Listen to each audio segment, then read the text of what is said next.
Hi, welcome to the Bruder Real Estate Team video blog. I'm Veronica Bruder, and today we're going to be talking about 6 things you should always negotiate when purchasing a home. Now, we aren't kidding when they say you can negotiate anything as a buyer. Your real estate agent will do most of the negotiation for you, but make sure you're not missing out on any opportunities to bargain for what you can. After all, the worst thing a seller can say is no, so you won't know unless you ask. First, negotiate for all or for a percentage of closing costs to be paid.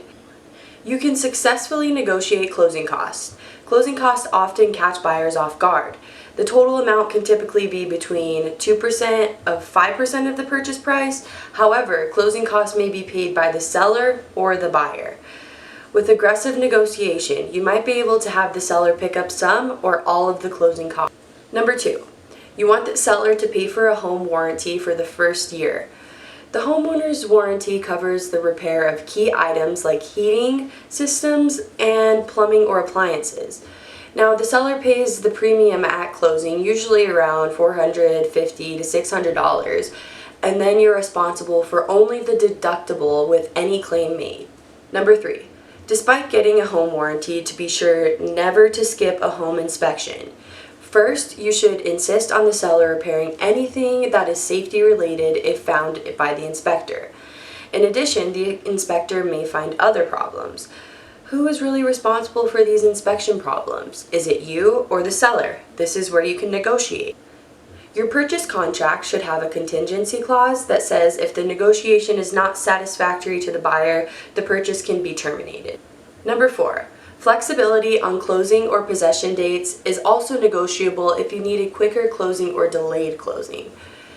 Your desire in setting a closing date depends on your situation. You might be waiting on another house to close, trying to hire movers, or finishing up a prior lease. Most buyers assume it's their problem to figure out, but negotiating flexibility regarding closing or possession dates is actually pretty standard. Number 5. Believe it or not, cosmetic updates, furnishing items, and household items, you can really negotiate anything like furniture, regrouting sinks and showers, minor landscaping, appliances, lawn care items.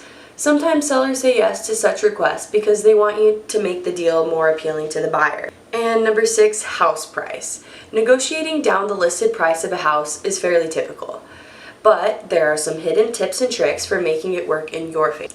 You can ask for a lower price based on factors you and your agent have researched, like comparable property prices, neighborhood status, this home's condition, and overall market condition.